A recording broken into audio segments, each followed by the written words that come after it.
بسم اللہ الرحمن الرحیم۔ السلام علیکم تمام سننے والوں کو خوش آمدید میرے چینل سچی آپ بیتی پر۔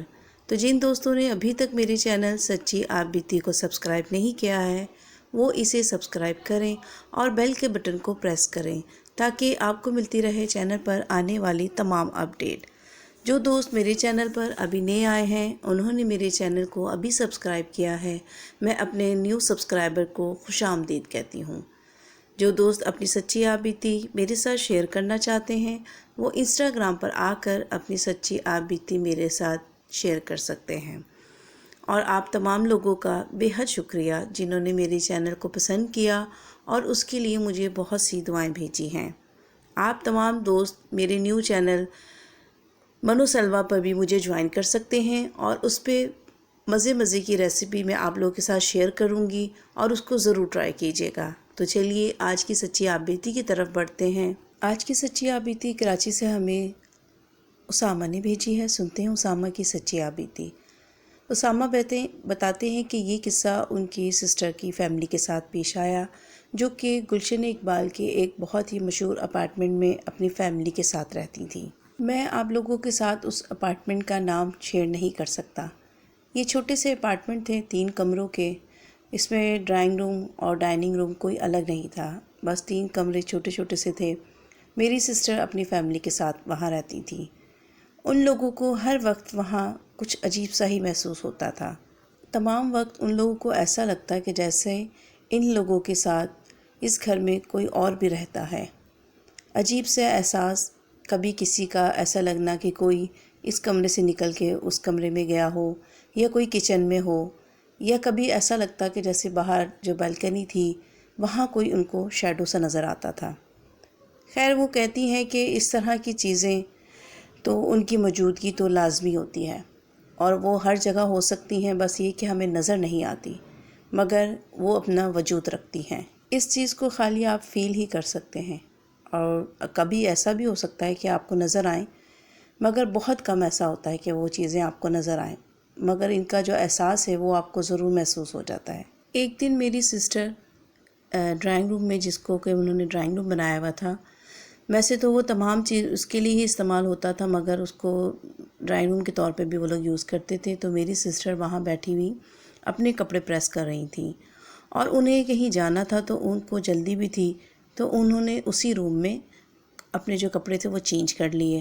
جب وہ کپڑے چینج کر چکی انہیں کچھ عجیب سا احساس ہوا، جیسے کہ ان کی سکس سینس نے ان کو کہا ہو کہ اس کمرے میں کوئی اور بھی ہے جو انہیں دیکھ رہا ہے۔ ان کو جلدی تھی، انہوں نے کہیں جانا تھا، وہ وہاں چلی گئیں۔ خیر اسی رات کی بات ہے کہ جب وہ اپنے روم میں سو رہی تھیں تو اچانک ہی رات میں کسی ٹائم ان کی آنکھ کھلی۔ ان کو ایسا محسوس ہوا کہ جیسے ان کے جسم کے اوپر کوئی 2 آنکھیں مسلسل انہیں تک رہی ہیں، دیکھ رہی ہیں۔ جب انہوں نے کروٹ لی تو انہیں محسوس ہو گیا اور انہیں وہ چیز نظر بھی آ گئی، کیونکہ ان کے کمرے میں ایک پلر سا تھا جو دروازے کے پاس ہی تھا، تو وہاں پہ ان کو ایک شیڈو ایک نظر آیا، آدمی جو کہ وہاں کھڑا ہوا انہی کی طرف دیکھ رہا تھا۔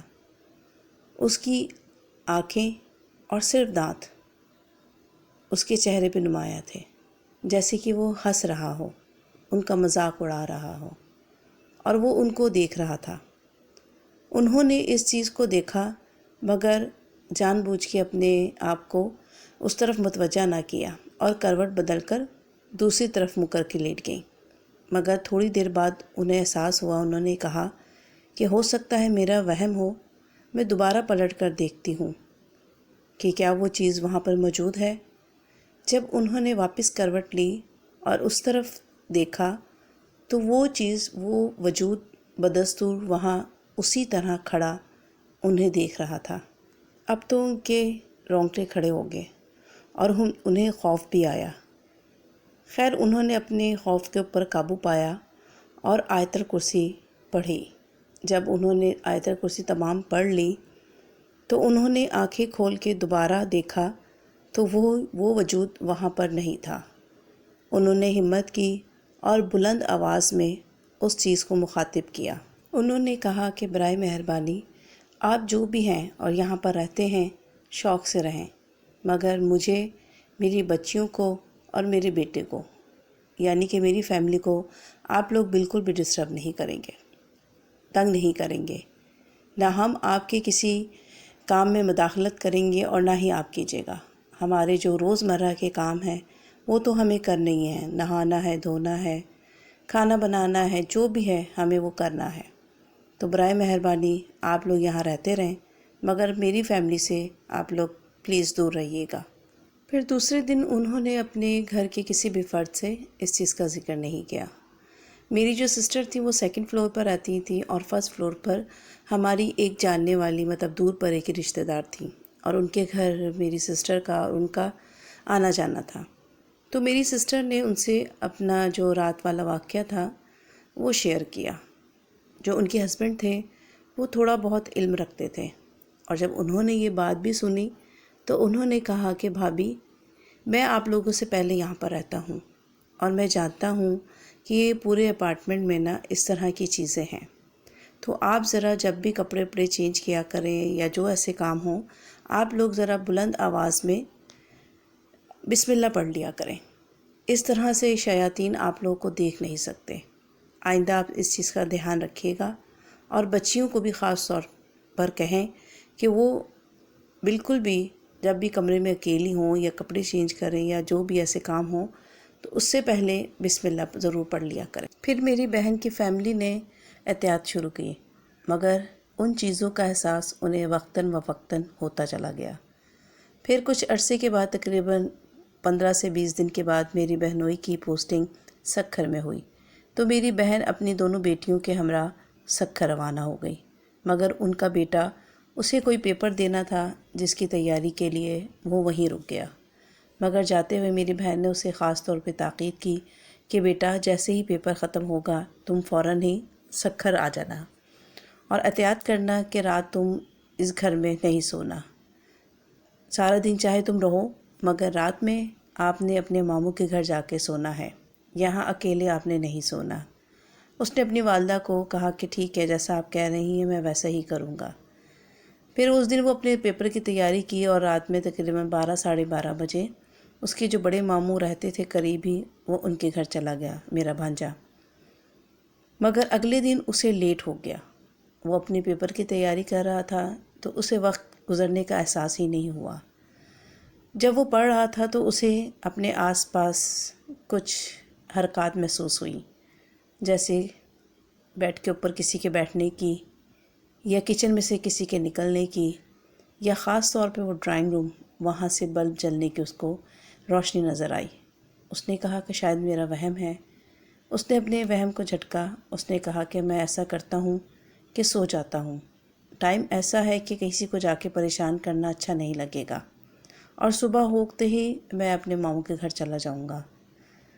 مگر وہ لیٹا ہے جیسے ہی بستر پر، تو اسے بے چینی سے محسوس ہونے لگی، ایسا لگا کہ آس پاس بہت زیادہ شور ہو رہا ہو، جس کی شور کی وجہ سے وہ بالکل بھی آرام سے نہیں لیٹ پا رہا تھا۔ وہ اٹھا اور اس نے اپنا ڈر کو ختم کرنے کے لیے تمام کمروں کی لائٹس آن کر لی اور ٹی وی چلا لیا تاکہ اسے اکیلے پن کا احساس نہ ہو۔ اس نے کہا کہ چلو ایسا کرتا ہوں کہ میں چائے بناتا ہوں، اور چائے بنا کے پھر اسے اپنے پیپر کی تیاری شروع کر دیتا ہوں، نیند تو مجھے آ بھی نہیں رہی اور نہ یہ چیزیں مجھے سونے دیں گی۔ ان کے گھر کی لوکیشن کچھ اس طرح کی تھی کہ جیسے سیدھے ہاتھ پہ ڈرائنگ روم تھا اور الٹے ہاتھ پہ کچن، پھر کچن کے پیچھے 2 کمرے تھے، اور زیادہ تر واقعات جو تھے وہ ڈرائنگ روم میں ہی ہوتے تھے۔ جیسے ہی وہ کچن میں گیا تو وہ کیا دیکھتا ہے کہ کچن میں ایک سایہ سا جو تھا وہ پہلے ہی چولہے پہ چائے بنا رہا تھا۔